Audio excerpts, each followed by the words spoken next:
Tervetuloa Voimaa, kauneutta ja kamppailulajeja keskusteluohjelman äärelle.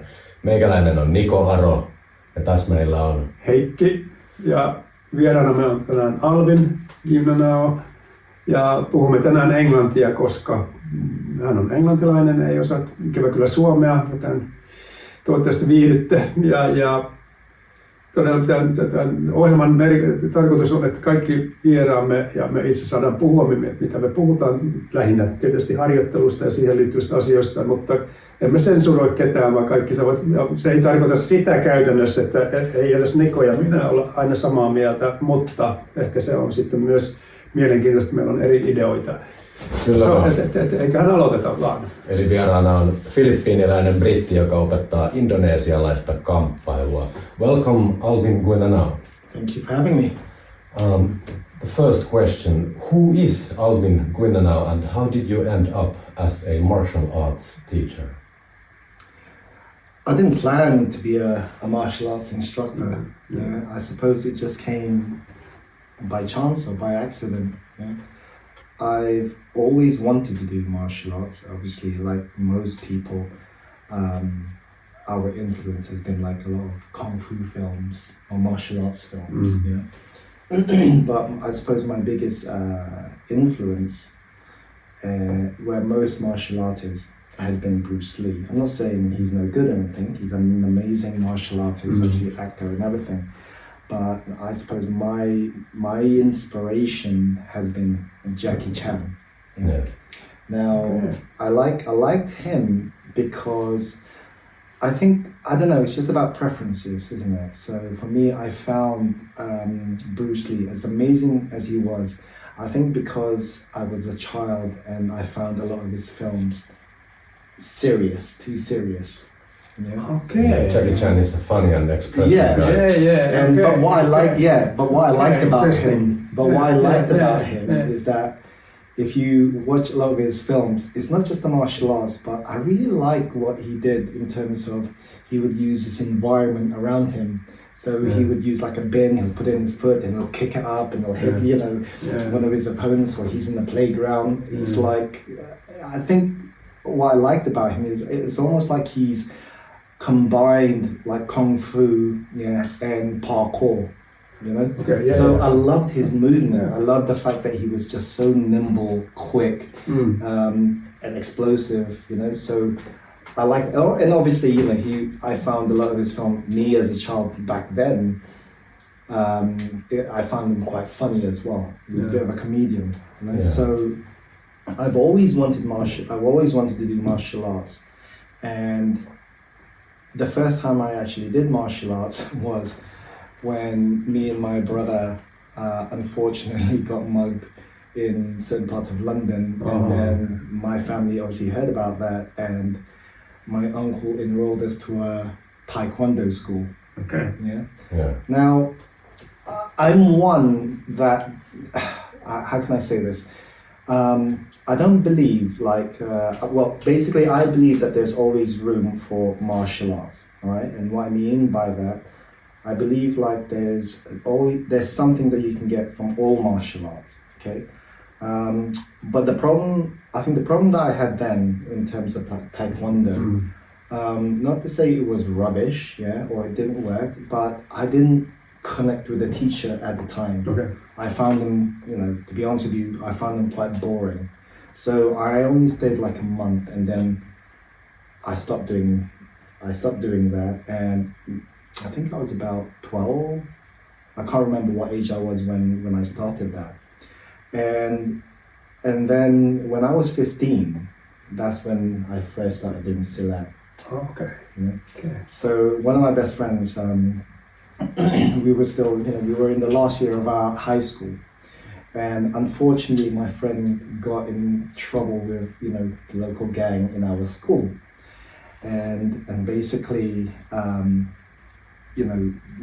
this gang arranged a time and day where they wanted to kind of, jump him and beat him up, one day after school, right? Luckily, it didn't happen, Well, it's actually a funny story because, my friend came in, and you would think when they, this gang told him, we're gonna attack you on this day, you know. So we thought, like, you know, okay, he's not gonna come in on that day. It's like a trial.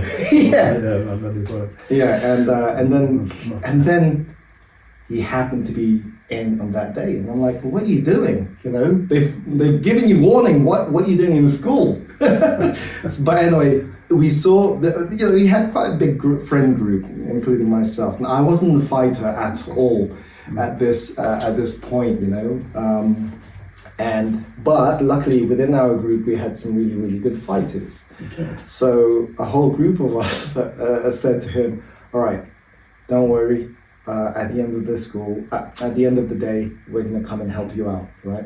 Okay. So after school now, we were walking to our bus stop, and once we turned the corner where that bus stop was, it was quite overwhelming because it looked like there was about nearly 40 kids here, you know. So my friend was at the front and the rest of us were at the back. Yeah. So when it was almost like an unspoken like agreement where, as we were walking to this bus stop where this gang was, bit by bit, we were behind him, and bit by bit we were just kind of dispersing and moving. I went across the road, and by the time he looked back, no one was there. Wow. None of us were there.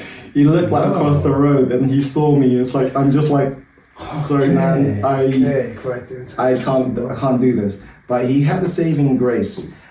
The time he got to the bus stop, you know, a bus pulled over, and basically his uncle and a cousin of his who was originally from our school, and he was actually part of this gang, and he was a high member of it.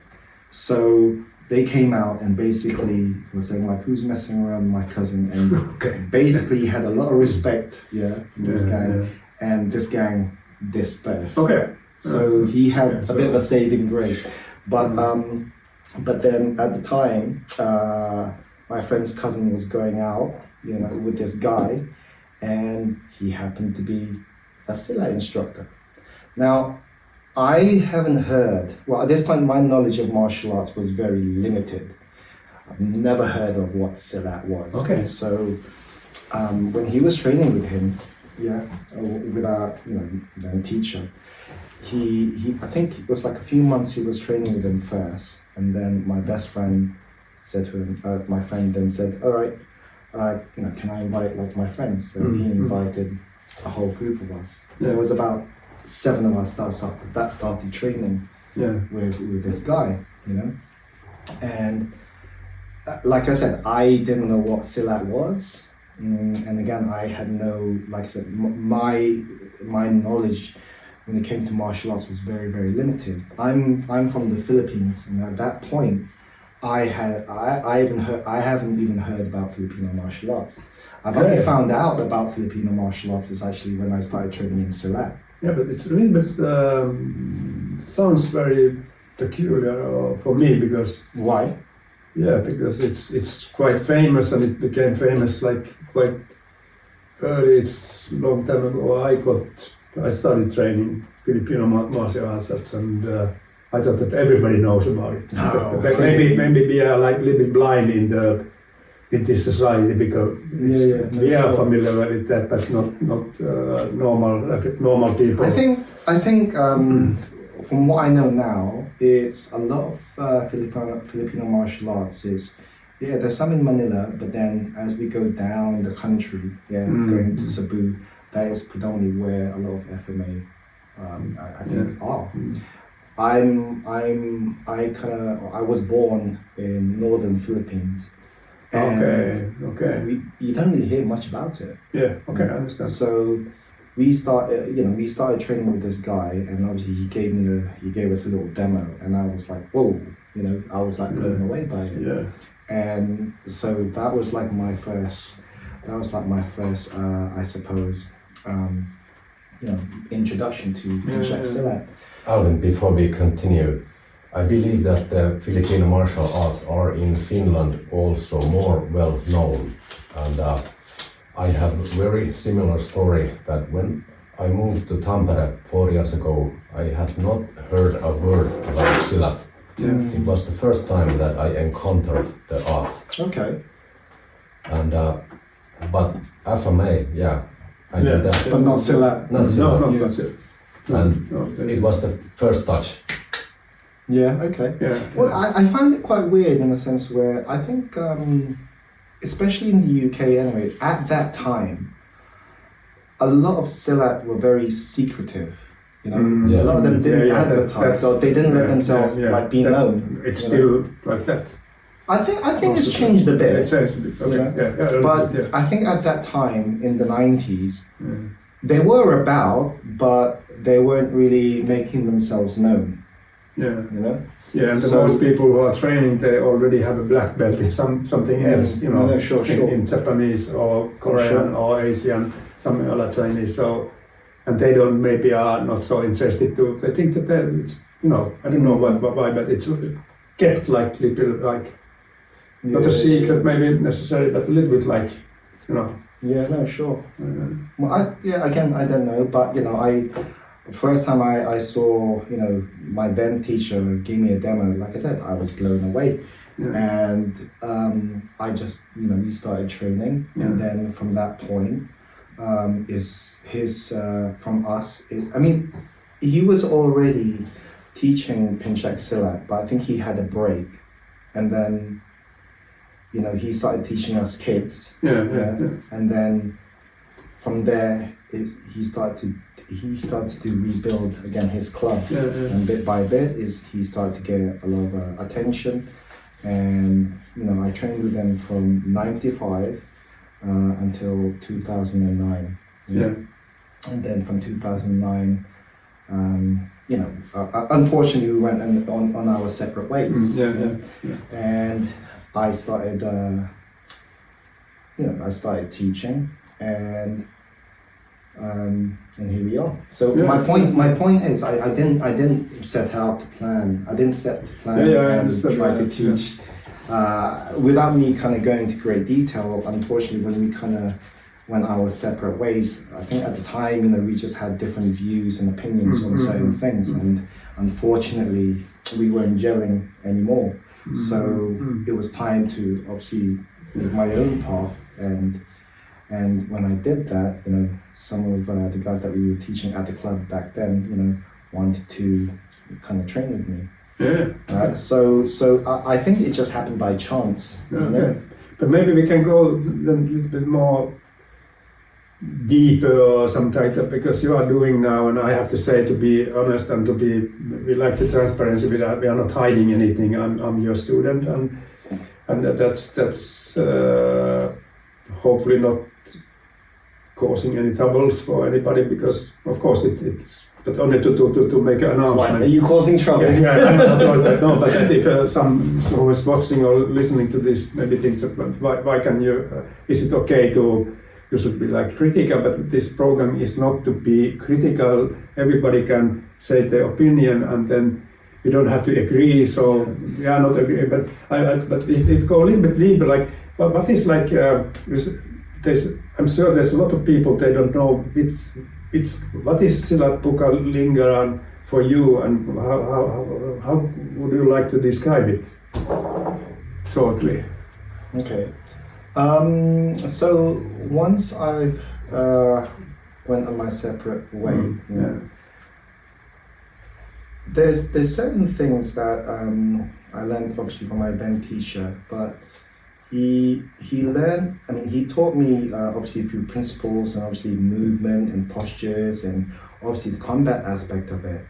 But the important thing there was that through the principles, yeah, and this is what I believe to be true in a sense, yeah, that when it comes to traditional martial arts, and I think I was trying to teach this at the beginning of this weekend with obviously with you guys, that when you're learning a martial arts at the beginning, it's primarily very, very strict.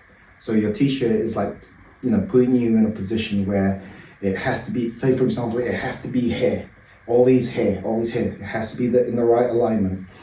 But then over a period of time, usually on the 4th year mark, this is where you potentially have like more of an understanding of the system, yeah. And because you've gone through all the drills, techniques, and sparring and whatever, because you see how it works, it becomes relaxed. So from being very, very strict, it always has to be here. Sometimes you can get away from not being so strict in that right position.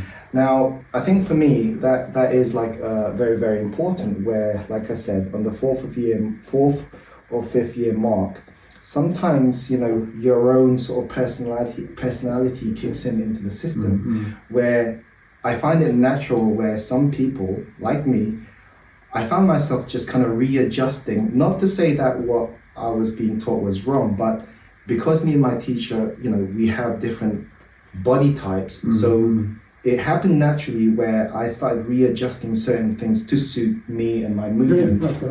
Yes, but not at the beginning. Not at the beginning, because, you know, at the beginning it's basically, you don't know what the system's all about, so you're following strictly what the teacher is showing you. Yeah. You know? So to summarize, you mean that when you get more experience, it opens like doors to movement and self-expression. Yeah. No, absolutely. And I think that is very, very important, you know? Like, I'm not my teacher and vice versa. Yeah. And this is basically what I'm trying to teach with everyone. I want to teach through principles, and SBL or Silat Buka Lingkaran, you know, is the framework of all of this. But then after a while, you know, once you understand the principles and examples that I show, whether it be postures, techniques, they're not the gospel truth in terms of, you know, if you do this, it's bulletproof that you're gonna defend yourself. No. It's just an idea. And more importantly is I try to teach more about the principles, and when I show drills and techniques and stuff like that, it's one possibility out of many. But behind that is what I want to try and teach is more about the principles, so that later on, whoever I'm teaching, they eventually adopt it, find a way for themselves, and, you know, I'm not interested really in having a carbon copy of myself. And anyway, it's not going to happen, because we're all, even though we're all very, very similar, we can't neglect the fact that we are also an individual. So me and you kind of growing up, you're from Finland, I'm from Philippines. Well, you know, I kind of grew up in the UK. And culturally, you know, again, there are similarities, but there are also huge differences. This is like the paradox. We have our similarities. We have, like, you know, sometimes we go through similar things, but the expression, your own expression is going to differ, because your upbringing might be a bit different to mine, and so forth. So when I finished with my teacher, it was time for me to kind of, and again, this is what I believe to be true. It's like, what do I have? Because there were times when, towards the end of my journey with my teacher, he kind of almost left me in charge with his studio. So there was a lot of things that I had to do. I had to create, I had to research, because he wasn't there anymore. You know? So there was a lot of creativity that I had to kind of figure out and test through trial and error, what worked, what didn't work, that kind of stuff for me, you know. And when it was time for me to move on, I chose the name Buka Lingkaran. And for me, that describes, you know, open circle, or in English it means open circle. I like the circle because that represents, you know, infinity in a sense. It kind of describes basically the way we move. One, we move in a very circular fashion, and the rhythm is continuous flow of motion. So it's not like stop, that kind of thing, but everything is circular. And basically you're trying to develop momentum. Now, when it comes to the open part, I try to, like I said, teach through principles. And basically, once you finish with me, I want you to be open-minded to the point that, you know, it's now up to you where you want to take it forward. You know? And isn't it the openness, if I understand it right, also that you don't want to keep the art so hidden and secret? No. So it's open, and I like the openness because a little bit I have got fed up with I've been doing a lot of Chinese martial arts and in my life, and there's so secrecy and so it damages the art. The art is becoming, it's less all the time. It was this big from the beginning, and then every time some master is dying, it becomes smaller and smaller. Sure. And to keep it open, and then you can increase the knowledge instead of diminishing, but like the art. This is my idea. Have you said another question about this? Or? Yeah, it is a great bridge to our next question, and it is about Gelek. Okay. What is Gelek, and what is the role and meaning of Gelek in Silat Buka Lingkaran? Okay. Before I answer that question, let me just go back to you said something. You said something earlier on there about secrecy. Again, I can't tell, or I can't say about other arts. I can only describe. I can only describe from what I know. And sometimes you have certain tribes, right? For example, most of the people in that tribe, they all can do everything. But there are some individuals that will excel on certain subjects. Like all the others can do it, but like naturally, some people are more gifted in terms of a lot quicker than me, that kind of stuff. So when going back to the open part, I want to be open in the sense where I want to teach as much as I can, all the principles, because I know that if I teach a group, certain people will excel on this particular subject, or that subject, and this subject. And basically, I want in a sense our tribe to kind of keep on growing. Yeah. So if I teach you as much as I can, and I empty out my cup, it's like you'll start to do something eventually, and your own creativity will do something. Now it's almost like, how can I say? Let me just take this object for a minute, for example. Yeah. So for example, Heikki, I think we have like the same goal of what we want to reach. Yeah, for example, so. fluidity, continuous flow of motion, how to adapt, speed, pliable, and all of that stuff. Yeah. So it's almost like again, representing the circle. We're trying to achieve, in a sense, similar things. Yeah. But whether I like it or not, I'm a teacher, but sometimes I can't see beyond my own blinkers. Does that make sense? Yeah. Now, if I teach everything that I can for you, and like I said, your own creativity starts kicking in. Sometimes, you can see this object, from a different angle. Still the same thing that we're trying to achieve, but unfortunately, I can't see beyond, as I said, beyond my creativity, and I can only see this. I can't see the back of this, but you can see it. So what I like is that after a while, and this is kind of happening now with a lot of my students that have been here for a while, they're doing things where I'm like scratching my head and thinking, I've never thought of that. So now I'm learning from them as well, and vice versa. So that's the way how I look at things. So for me, it's like when you finish with me, you're no longer a student, but we're just equal in all of this.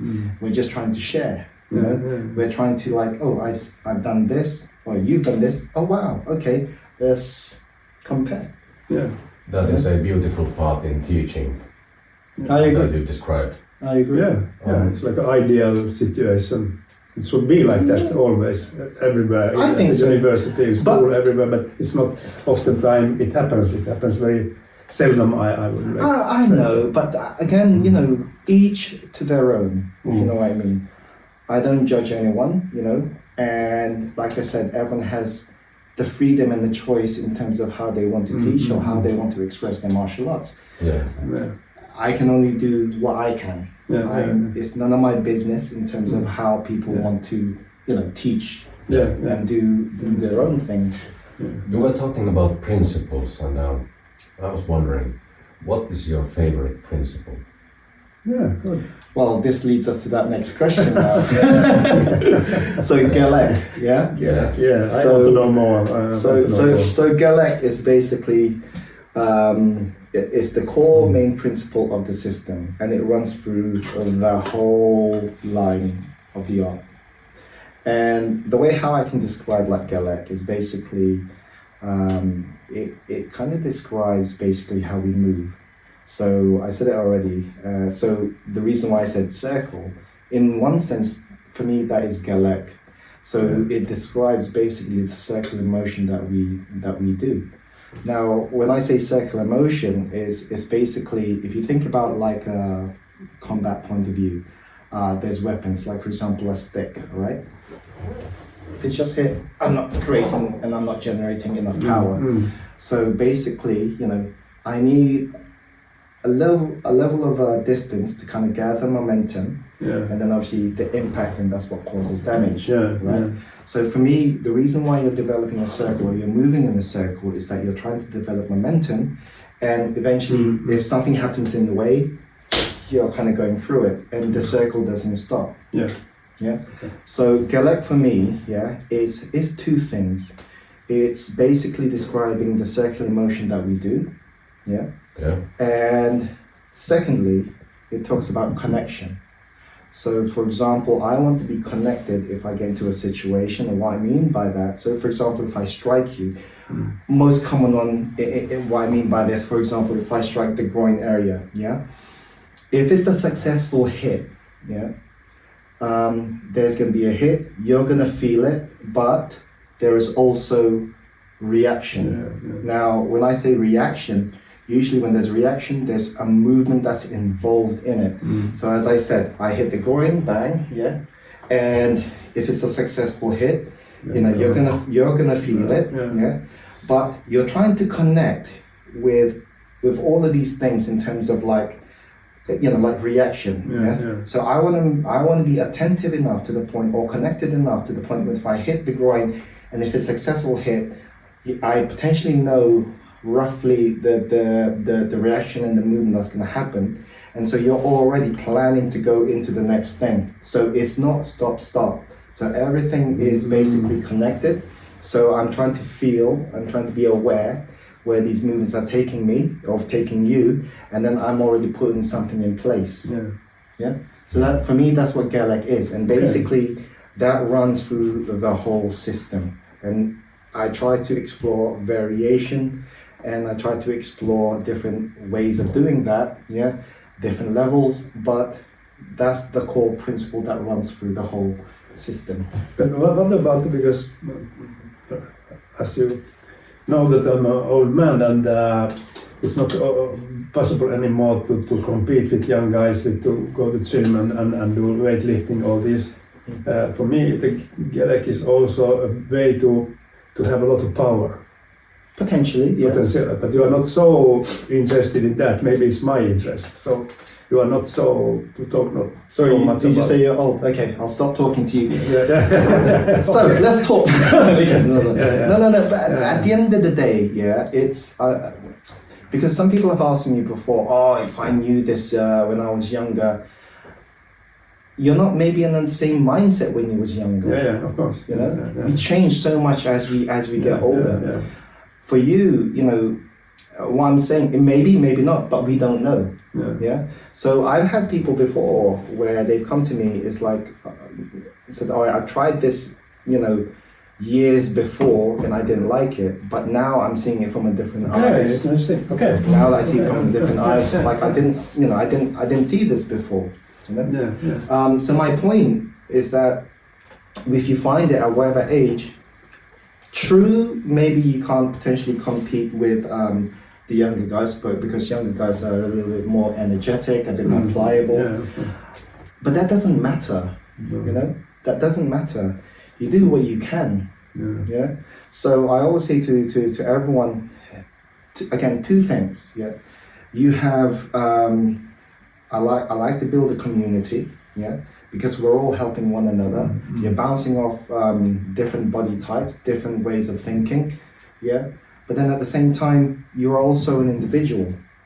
So at this present moment, I'm seeing a few of my guys actually, that they're moving, and it's, like I said, they are now a lot better than me in certain things. It just happens, My point is that, we're all trying to help one another, but then at the same time, you're also an individual. You can't compare yourself to anyone, because you're also different from these people. Like, you're different in a sense. from Nico and vice versa. And I believe like there is, how can I say this? There are certain things that you're good at, yeah, better than Heike, and vice versa. There are certain things that Heike might be better than you. Absolutely. And I think that's just like that's just the norm, you know? Yeah. But the thing about Heikki is 69 years old, right? Yes. And he's a role model to me too.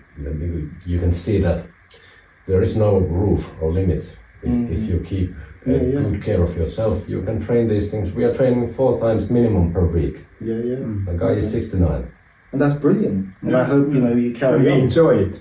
And I suppose that's the important thing, you know. I don't want to do things I don't enjoy. Actually, that's not true. There are certain I forgot. Okay. There are certain parts of the journey of the art, you know, if crap, I don't want to do this. But it's necessary sometimes. Yeah, I just in Tai Chi, because I also a Tai Chi person or man, or what do you call it, there's some kind of training is really boring and heavy. We call it, it's like,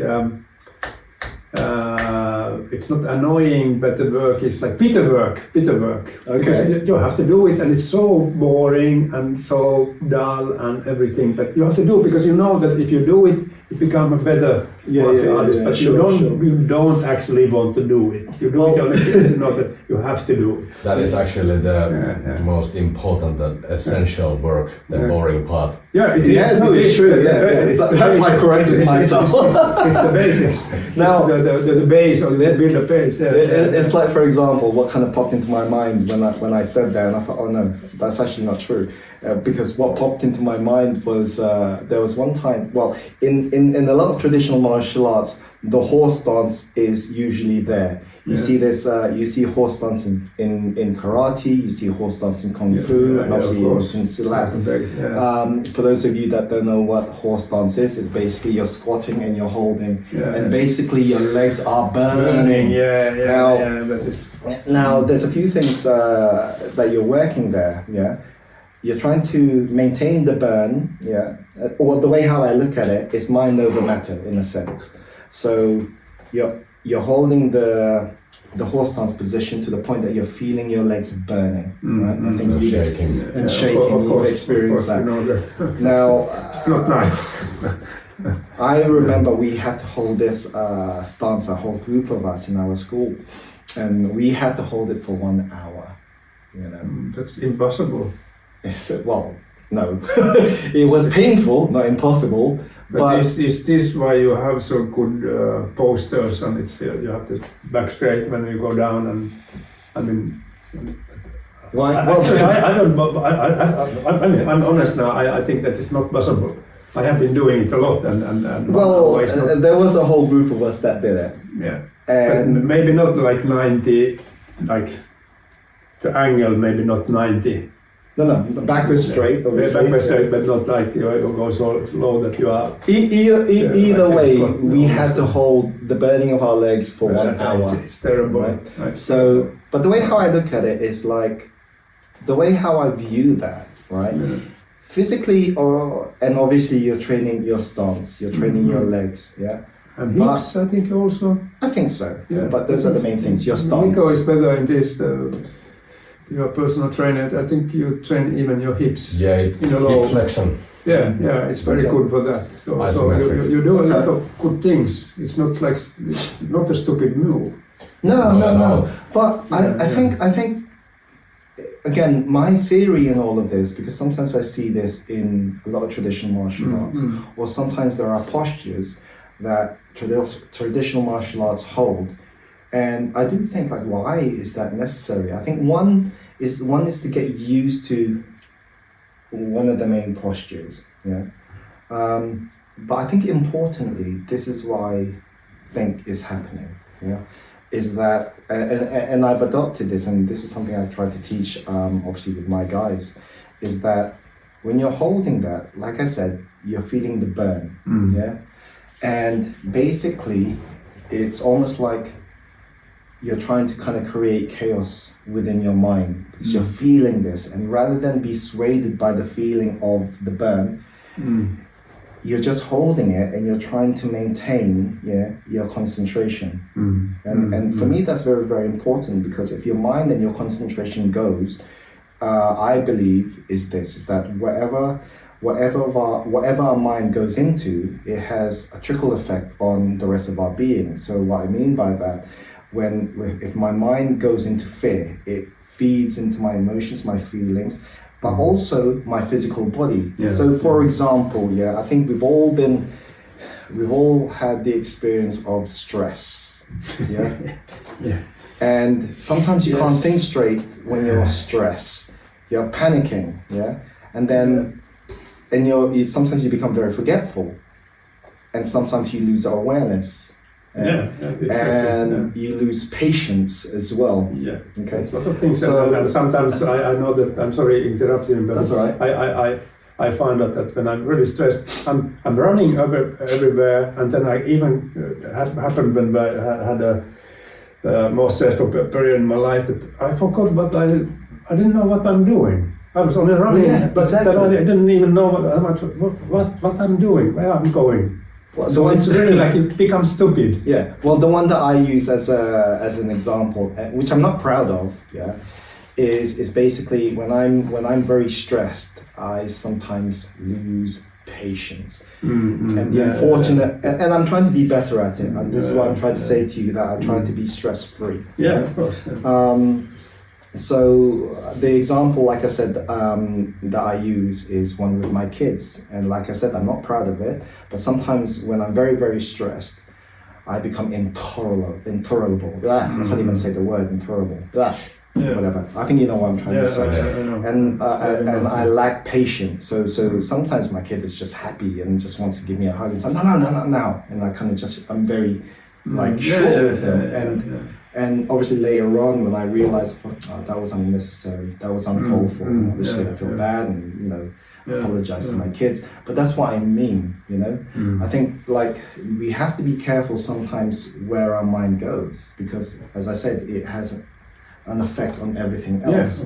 So I think things like when you're holding certain postures and you're feeling the burn, like for example kuda kuda or the horse dance, is that even though I'm feeling like the burning on my legs, I'm still maintaining this concentration. And I think it's not just to develop this, but it's to train to not waver with your concentration. Again, that's what I believe. With stuff like that. For the thing with the patience and all, I would suggest you to study nervous system regulation. That helps with the stress managing patient things.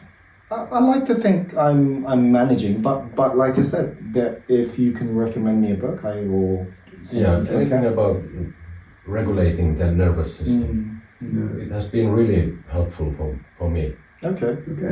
It's just a recommendation. I'll take the recommendation. Thank you. But what is your training philosophy now? Because have you been doing like special strength training, or is it like, without watching my questions, it's better that I try to explain it. Do you do it like separately, or you think it's enough in your style, because a lot of groundwork and it's heavy, so it's like integrated, that's why you don't, what do you think, do you need to go to the gym and do special training, exercises above, like more than what you do get from the Silat training? What do you think? Personally for me? But what do you think? What's your opinion? I think this day and age, there is so much on offer for everyone.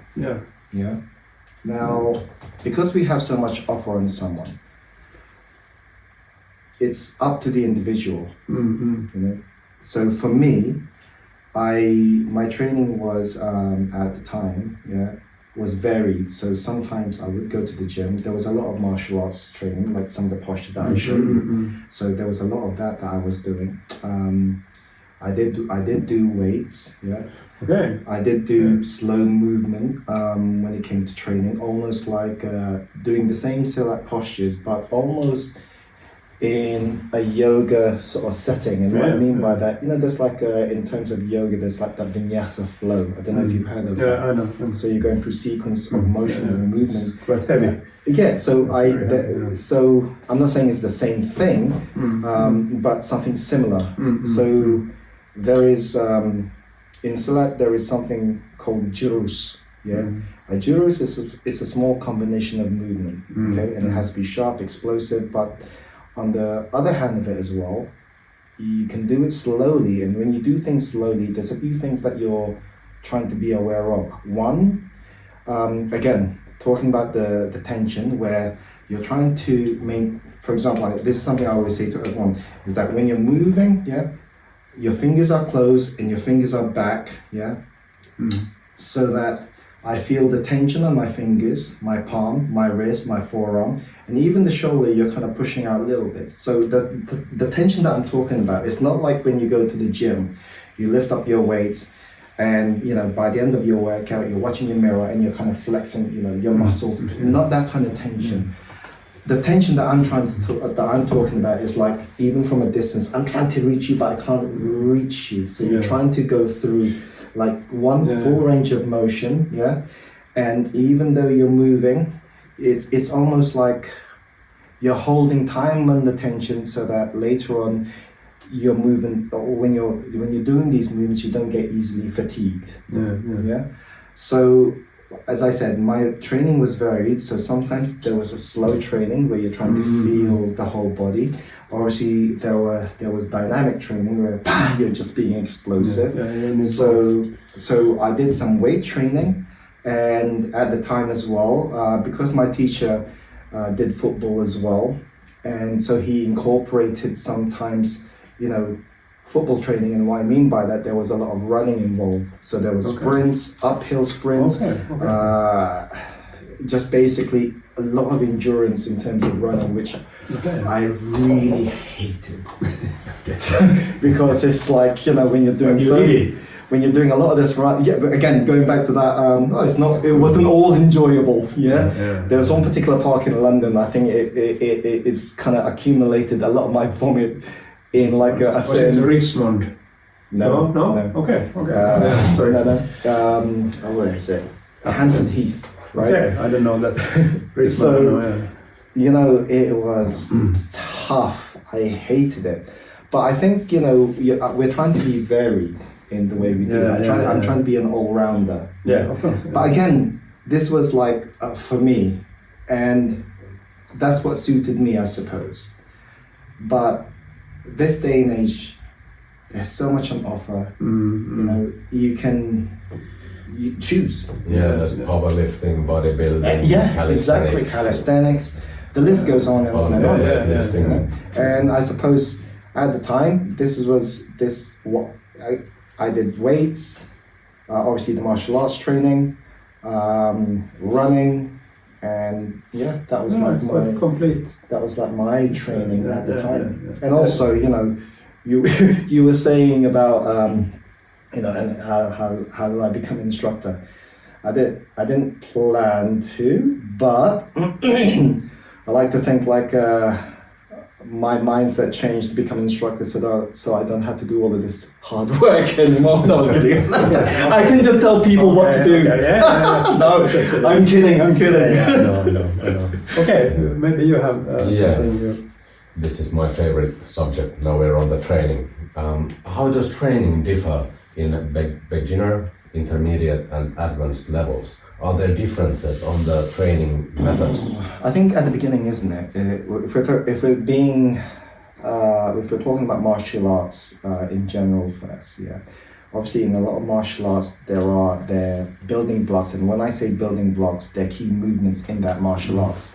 Now, in terms of like the beginning part, sometimes when someone trains with me at the beginning, they don't really know what's going on. So I try to make sure that some of the postures are very easy, just to kind of recognize some of the postures and movement.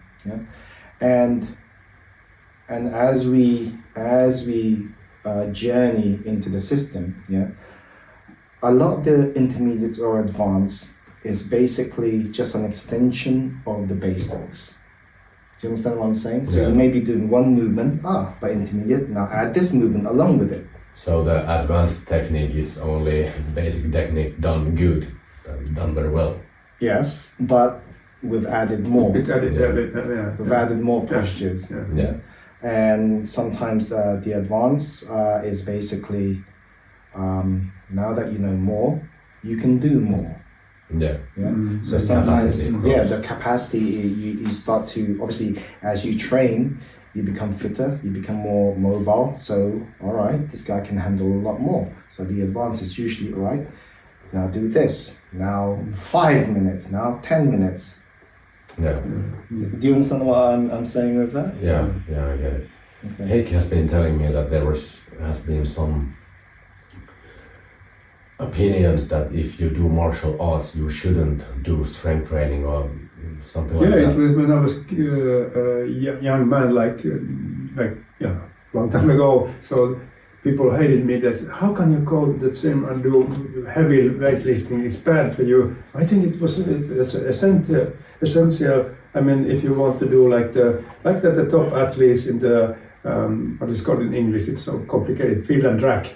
You know, even the thin guys that I see when they do weightlifting, it's incredible. They lift like so much weight. They are so powerful. Yeah. So why? Because it makes you more explosive. It's stupid not to use it. To me, it sounds ridiculous. Yeah.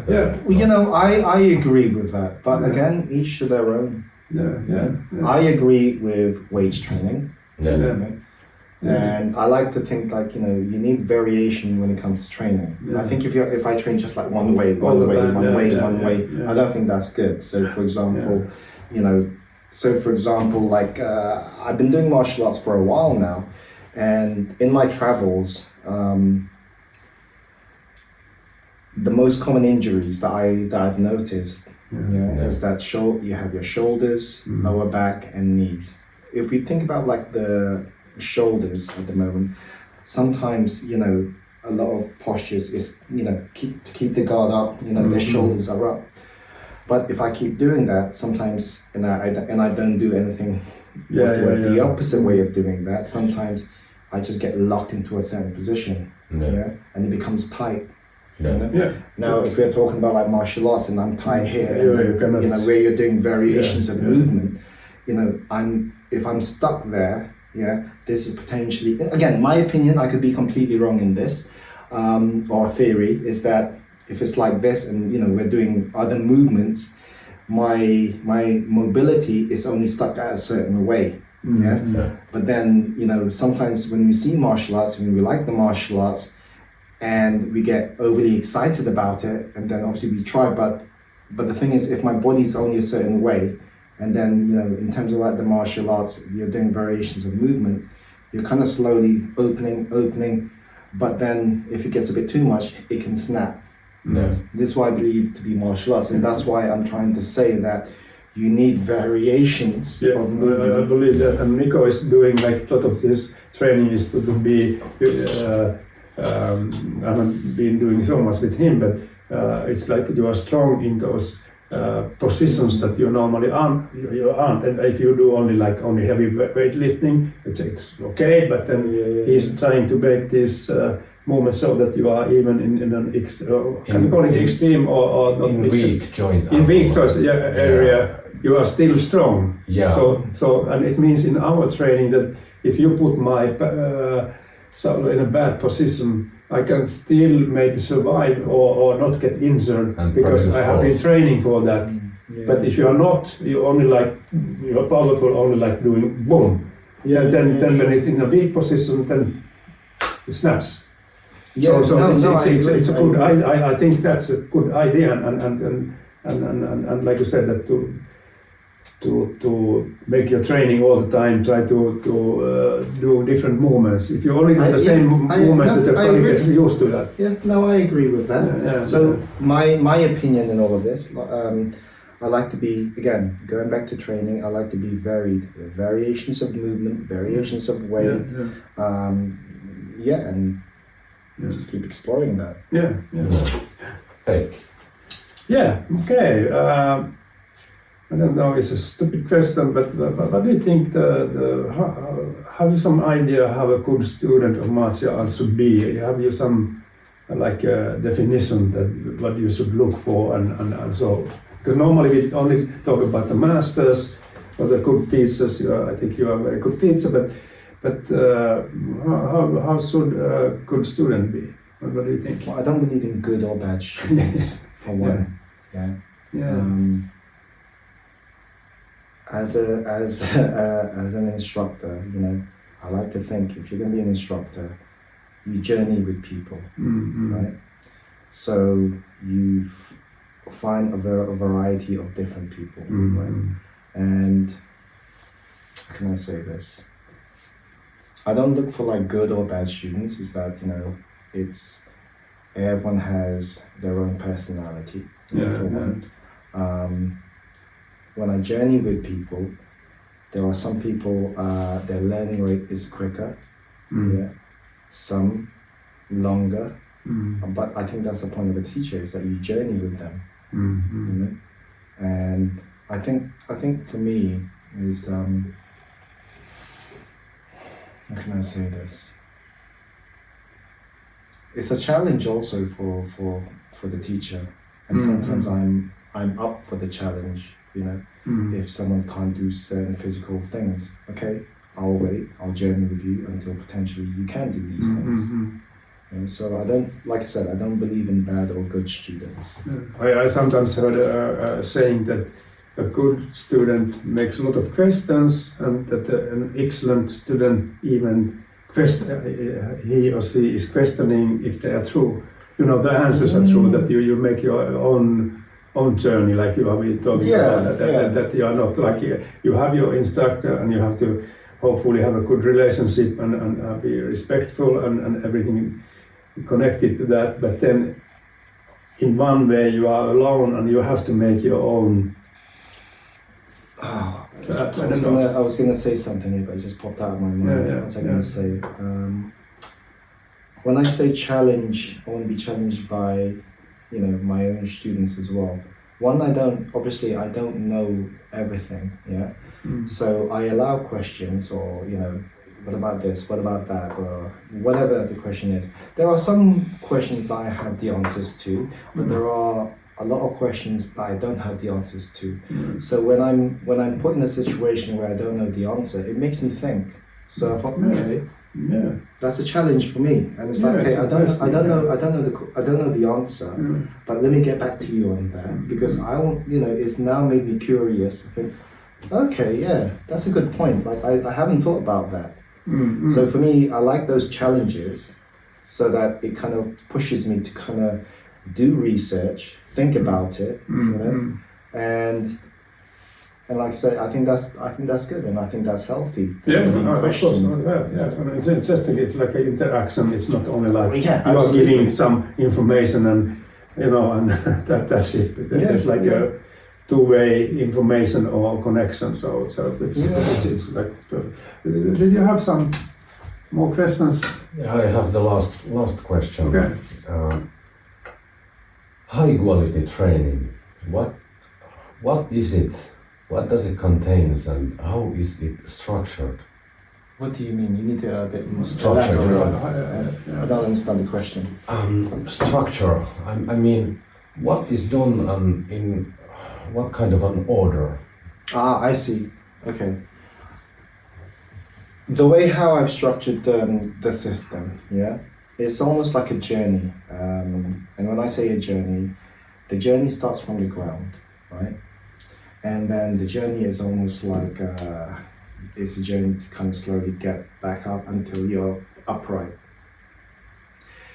There's a few reasons why I do that. So the art starts from the ground.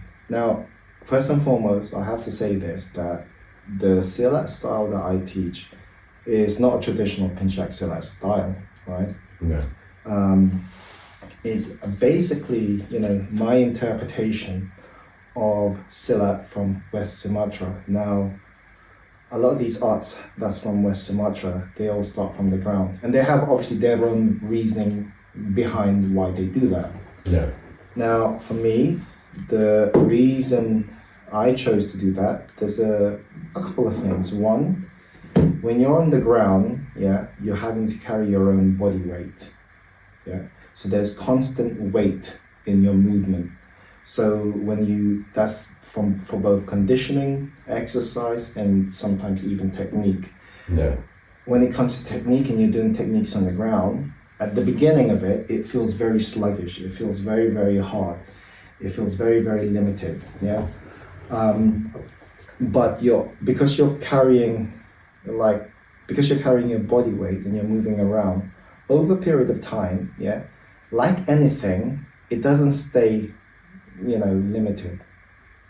The word in my mind was, it doesn't stay rubbish. Yeah. Yeah. So if you're consistently training, obviously there will be improvements.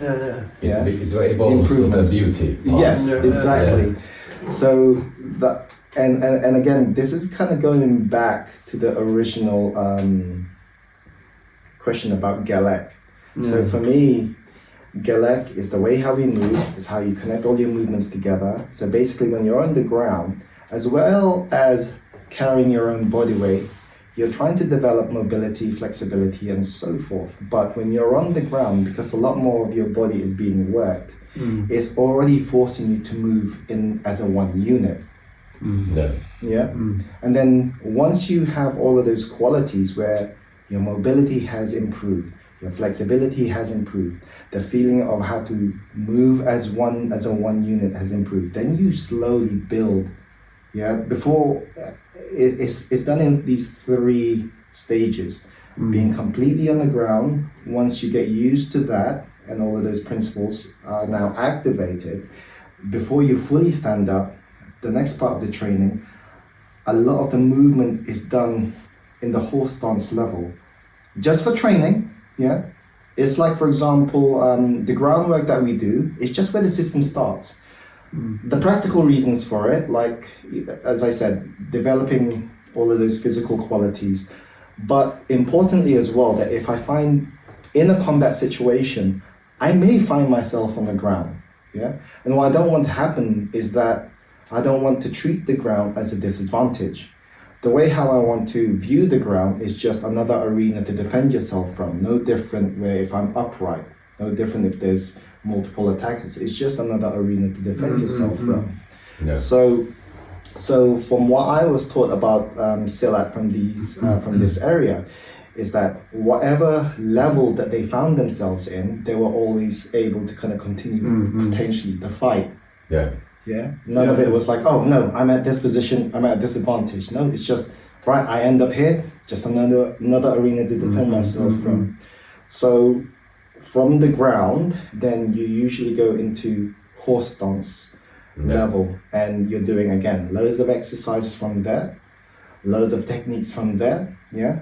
And again, your legs are burning, but it's just a training, yeah. So what I mean by that, saying, if I get into a situation, I'm not going to voluntarily go and sink into horse stance level or drop down to the ground and expect to fight from there.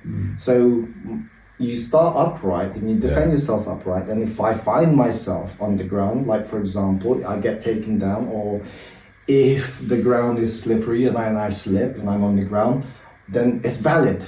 Do something about it. Recover. Learn to get back up. Yeah. If the situation is real, you cannot say that, fuck it, I'm not gonna do this when you're in the crowd. No, it doesn't work. I don't know exactly. I don't know. I may be put down. Yeah. My point is, quite often in real life. The reality is, do I want to be on the ground? No, but I'm not. That's not up to me. I may find myself there, right? So you're already journeying in this, so you're already going through all the different level changes and obviously all the physical attributes that goes along with that. So for example, ground, whole body conditioning, yeah. When you go to the next midsection, like the horse stance level, is basically you're training your stances, you're training like your footwork, you're training like explosiveness of how to kind of maneuver about. But more importantly, you're training like your base. Now, for me, I feel like that's very, very important, because at the end of the day, you know, my base, my legs, yeah, is basically what's kind of potentially bridging the gap. Or if I don't want to fight, it's a way for me to, you know, I create space and I'm gonna run, you know, and my base is what's gonna do that for me. So I want my base to be strong. Yeah. You know, so I think it is important. A strong base is, I believe, a foundation in every Silat style. I agree. Yeah. Yeah. So that's like the order, you know. There's 7 phases to the system. Yeah. Again, starts on the ground. Yeah. Then slowly build yourself upright, our footwork. Then we start to develop, like, you know, what we call pukalan. Yeah. That's usually the striking aspect of the art. That's sometimes involving weapon and so forth. Then the reason why it moves in a very circular fashion, because later on you're training with multiple attackers. So I don't want to just stick with one person. Yeah. You know, just because there may be more, and this is something I always try to say to everyone, right? This is like this day and age. There's 2 streams of martial arts, right? You have like the competitive route, and basically you have, like, you know, self-defense for the streets. I respect both sides. Yeah. Yeah. If we look at the competitive side first, yeah. I don't care what anyone says, but these guys are training on a regular basis. Yeah. I can't say the same sometimes for the reality-based martial arts. Sometimes they don't train as much as, obviously they don't train as much as these guys. Now, the difference between the 2 of those things is that in a real situation, it's far and few. We don't know when it's going to happen. With the competitive side is that you kind of know who you're going to be fighting, especially this day and age. Yeah, you can watch. Yeah, so this day and age, chances are there'll be footage. Study. There'll be footage of the person that you'll have footage of your opponent. So you can watch the person that you're fighting. You can see what the strengths are and what the weaknesses are, and obviously what we're trying to develop is create a game plan to exploit the weaknesses, right? So, but the thing is about the competitive route, respect to these guys because they're going through sometimes hell. What I mean by that, conditioning, training, different diets, away from their family, isolation. So there's a lot of sacrifice that goes into that. Yeah. Sometimes what we see, for example, like, you know, high-level boxers or UFC stars, is that we see the finished product of someone has gone through a whole sacrifice. That's the stuff that we don't see. We just see like the byproduct. I agree. So respect to these guys. Now, if we think about like the other side, yeah, I think training is as important, okay? Because well, with this one is the journey, and I say again the journey because one, everything is unknown. If we break that down, what I mean by that, when's the situation going to happen? I don't know. Who's the person that you're having a situation with? I don't know. What's the skill level? I don't know. Is there weapons involved? I don't know. If there's weapons involved, what kind of weapon is it? Is it sharp? Is it long? Is it blunt? I don't know. And the list of I don't knows are all there. Yeah. So when I say like it's a journey and it has to be varied, it's because I don't know. That's the problem. Yeah. So I journey with the martial arts and you don't stop exploring. So it has to be varied in the sense that where you're doing groundwork, obviously you're doing striking, there's some grappling involved, there's weapons involved, there's multiple attackers involved. You can never ever replicate the real thing because, as I said, the real thing is I don't know. Good point. Good point. So that's what, but what we can do is we can take aspects of it and then we can create sometimes scenarios. Yeah, and that's the best we can do with it. Yeah. That's the playful style of training is, to me, very important because it accelerates the learning when you're experimenting and playing with it. Yeah. You know. Yeah, because I remember, I don't say which style or which school, but I was training karate and very hard style, and we were, most people, and I also was one of them, we were so afraid to get hurt. So in my mind, of course, it develops maybe more your mental attitude to get tough, and you do that even you are afraid. But we didn't learn sparring or fighting because we are too afraid or tensed. Yeah, So if you can do it more in a relaxed way, it's you probably end up a much better fighter, or even if you are making competitions like that's. I think it's a fact nowadays. It's the old school method was a little bit too hard, but it was the way it was. I mean, we didn't know better. It's been studied that you need way less repetitions when there is a play involved. Yeah, of course. I Sorry, say that again? There has been a study on it, that Okay, it requires a way less repetitions when there is play involved. Yeah, and you are relaxed and Can you give me an example? What do you mean by that? I'm still not getting it. The training, when it's done in a playful way, you don't need as much repetitions so that it gets to your system. Oh, I see. Okay. Yeah, but let's say that. But that depends, though, isn't it? Yeah, If it's in almost like exploring, of course not. Yeah. Less repetition. But I do believe in repetition. Yeah, sure. Yeah, of course. I think course. we both, but it's like sparring. Like a stupid example, but let's say that we are sparring and we are only allowed to hit with one hand and open, only like that. Sure. Then you do it like a game. You know that you are not going to be hurt badly, even if you are making fair. But you learn to see where's the opening and where's and you are playing around. Sure. Like Tai Chi is also like I like the English word. Play Tai Chi, it means like play in a way that you do it, or that you are like, it's more like the kids play, because then it means exploring and using your creativity and spontaneous movement. I think though, I agree with what you just said, yeah. But I still think, again, variety of training, yeah. There are times that you have to keep repeating. Yeah, of course.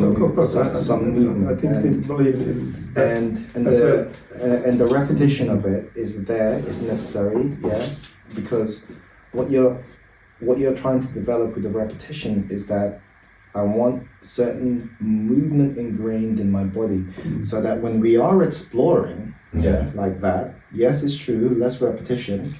But I want to make sure that when we're exploring, and depending on what the scenario is in terms of the exploring part, so for example, if you're striking me a certain way, I want to make sure I can identify the strikes that's coming towards me, and then if I manage to evade that and there's an open space there, I want to make sure, because that space, in my opinion, if it's in the real thing, those spaces are not going to be there for a long time. It's actually a split second. So I want to make sure that I have a response time in a split second, that I see an opening. I don't have time to think about what I'm going to do. It just needs to be an automatic thing. Yeah. So this is where repetition is very, very important. You're trying to repeat certain types of movements, so that once it's ingrained in the body, I see an opening, it just becomes an automatic thing that I follow up with. Yeah. Now, absolutely. I think also, Silat is, as I said at the beginning, is what came to me first, But I have this belief that I don't believe that there is one art that trumps another art. So what I mean by that, there's no one art that's better than another art. Yeah. What I believe is that, it's up to the individual. Again, going back to the idea of this, is that this day and age, there are so much on offer, so much martial arts on offer. The thing that I'm trying to get people at is that if you choose a particular martial arts, whatever the intention is, so for example, if you choose a martial arts and you want to make it as for self-defense, then it's up to the individual. This is what I believe, is that a teacher can only teach, show, coach, move, and all of those things. But as the individual, you it's your responsibility, to make it work. And as a teacher, will give a teacher will give you, what's the word, ideas, things to improve on, and all of those things. But it's up to the individual. Yeah, of course. You have to, that's your responsibility. Is that you have to make it work. Yeah. So in my journey of like the martial arts, I have seen amazing practitioners in different arts. Yeah. So for me, it's not about the art. It's not about the martial arts. It's about the individual And the reps. and the rest. We have using quite a lot of time, and I think we could sit here and discuss all the night. But what do you think? Maybe not everybody. We already have gone far, way beyond our time limits, because we are discussing and we love this. Like, I hope everybody understands that we love this thing, and then but maybe we should. Thank you, Alvin. We have. Thank you very much, and we continue some other time. Well, guys, we have a lot of things to discuss. Okay, thank you very much. Pleasure. Okay, Thank you guys. Thank you. Thank you. Yes.